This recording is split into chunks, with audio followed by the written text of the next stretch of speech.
Hi guys, how you going? Anthony Robinson here, and I'm going to teach you how to get familiar with Photoshop and other drawing software for digital art and get your portfolio ready for art school. So let's jump into it.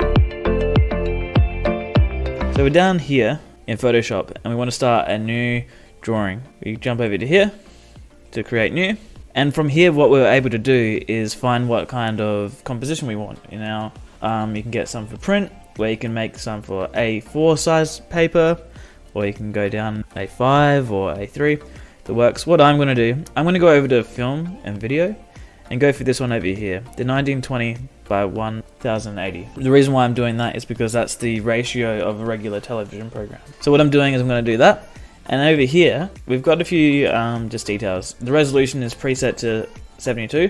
I'm actually going to bump that up to 300 just to get a higher resolution. It just means that I can zoom in. There's more pixels on the screen at that time, so you have a higher resolution. I'm also going to change the background color to just a little bit of a gray, because sometimes working on a white piece of paper can be a bit of a block to some people. So having a bit of color there, this really, or a bit of shade rather, really helps out. So once we have all that in the works, we just jump down the bottom and hit create. And what that's going to do is going to jump us into our canvas. So our canvas here is just, the resolution and the ratio that we picked out before. But you might see that we've got these blue lines here. They're quite handy. It just helps people work within those restraints. But I find them to be a little bit annoying. So I'm going to turn them off.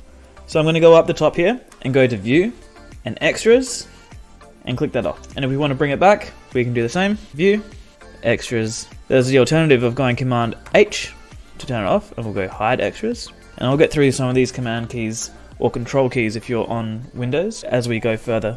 So now that we're in here, we've got a canvas and we can work off of. What I'm going to do, I'm going to go down to the bottom right, little icon down here, create new layer. That just creates a layer in this layer bar here. So what that means is when I'm drawing in Photoshop, I'm not going to be interfering with that bottom layer, that background. That's going to be really handy for later on. Because now, if I don't want that, I can just push delete and it will get rid of it, but it won't get rid of the background. So yeah, in Photoshop, there's heaps of just really great ways to just get around and start throwing the brush around and start painting. And I think it can be a little bit daunting because there are so many icons, so many keys, but you don't need to use them all, you just need to use a few. So I'm here just to kind of teach you the basics of how to tackle that, and use it for your advantage. So I'm going to push B and just go to brush, and then there's also E for erase. So brush is up here. I'm going to push Control and plus to zoom in and Control and minus to zoom out. And I'm just going to start sketching and start moving the brush around. So don't be too precious. It's a digital program, so it just means that you can just work in there and with no consequences really. And at this point, what we're doing is we're just getting familiar with how it feels to draw in Photoshop. Because it can be a little bit tricky at first, but once you get your head around it, it's quite intuitive and it's really handy. So I like to draw in my sketchbook, get some ideas down, and then draw in, just take it into Photoshop and make it I can have a bit more restraint. Flexibility with what I'm doing in there. So I'm just going to get some real basic shapes in there, and we're going to draw Spider-Man's villain Venom. Just get some real basic shapes in there and figure out how this is going to kind of work. So what I can do now, say I've got an idea of where all these kind of parts are going to go, but it's just a little bit different. I can go Control T, and because this is, or maybe what I'll do, because it looks like it's getting a stroke down there, so I'm going to go Lasso, go around it, and then Control T, and what that's doing is going to transform this area. If I right click that and go to warp, I can take these shapes and I can start pushing it around and start warping the shape to kind of fit what I want a bit more. If I go enter or return, you'll find I'm not going to be able to draw because it's still got this area selected. So what I need to do now is go Control or Command D for deselect. So now that's done, I'll drop the opacity, which is over on the right, and this is kind of like treating it like tracing paper at this stage. I've drawn on one piece of paper, I'm putting another piece of paper down on top of that, so I'm drawing through it, and because I can see those lines, it's going to help me find out a nicer spot. So let's maybe draw his eye. I'm just not being too precious, I'm just kind of getting in there, and this is all just with the one brush. I'll be able to show you how other brushes work later on.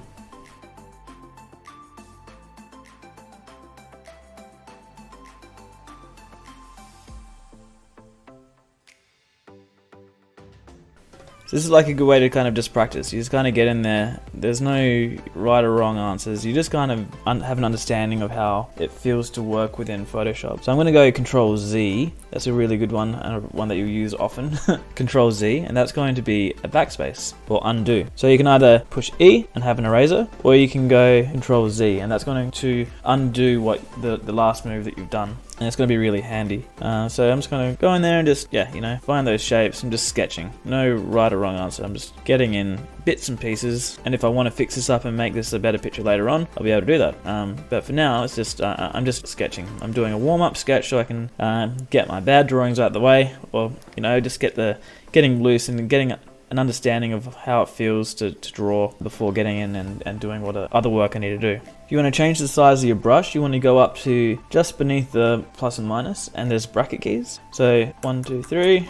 I'm making this size bigger. So what I'm doing here, I can either have like a big thick stroke or a thin stroke, and I'm getting rid of these by Control Z. So I like just to draw with like a thin, round, hard brush, and I'm not precious about it, as again, I'm just getting in those shapes, and I can refine those later on by, again, dropping this piece of the opacity in this and treating it like tracing paper. So once we get this done, do another one. We'll draw some Spider-Man characters, figure out how these kind of work, and yeah. So during this course, what will we going through is just drawing exercises, learning perspective, learning lighting and composition, and getting you prepared for getting a portfolio ready that you can use to submit into art school. Because once we get an understanding of how this all works, there's plenty more to learn from that. And I think that's something that you were wanting to do. Having an understanding of what art schools want to see in a student might be a little bit hard to have an understanding of immediately. But if you follow the work that we're doing here and follow the learning outcomes that we'll provide, you'll have a really strong portfolio that will put you in good stead to get accepted into an art school, so you can learn more of these.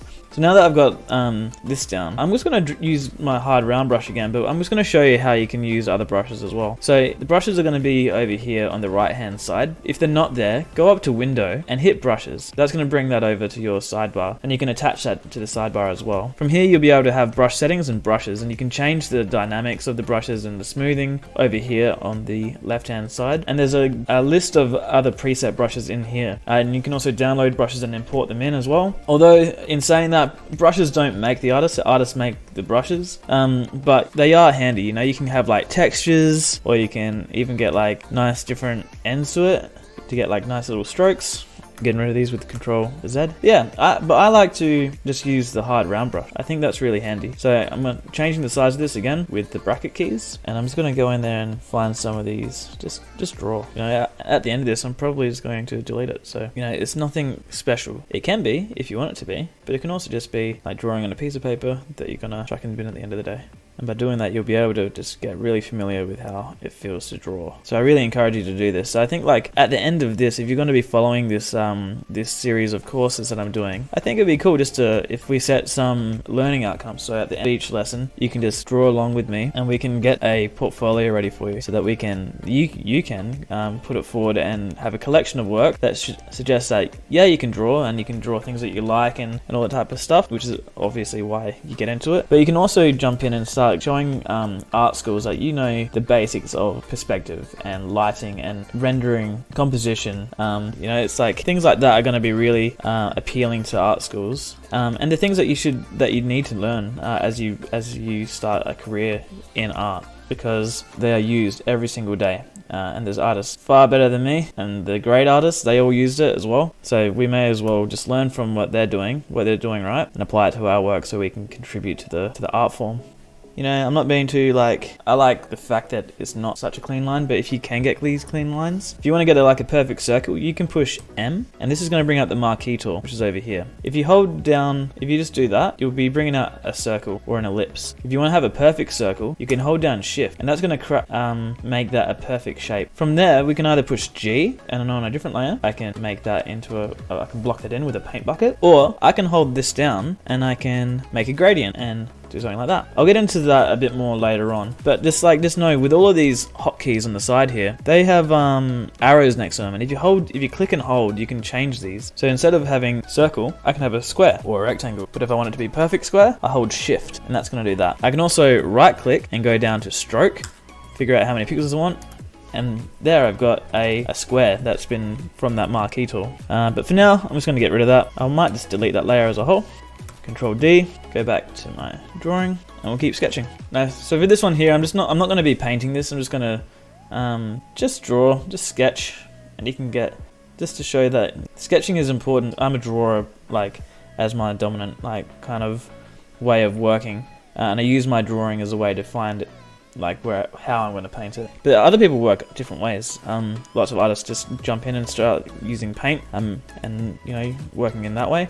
I like to use line. I just really enjoy drawing, and I'm able to kind of create images that tell stories and show design just through strokes of line. And then if I need to paint it, I can do that too.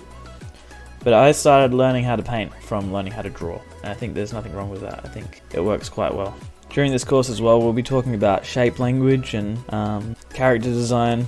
But yeah, mainly just getting that portfolio ready for you, so you can go and spend a few years and refine your art form and really start pushing it. Cool. So I'm just going to end the video there, just by saying that for the learning outcomes, I think it would be cool if you could just jump in and just start drawing. Start just putting the pencil to paper, so to speak, stylus to tablet, and get in there and just start drawing things that you like. You know, draw characters that you like, or paint like images that you like, and start moving it around and start figuring out how it feels to work in Photoshop. Now, these aren't going to be anything that you need to show off. You can if you want, but it's just for you, just to learn how you're going to use the program. And as we move further on with with this course, all these lessons are going to be reinforced. You know, I'm going to be talking about those hotkeys, how to use Photoshop or use other drawing software to make pieces of art. And as we work further within this, at the end of it, you're going to have a really good portfolio that you can use to study. So I'll see you in the next one. See ya.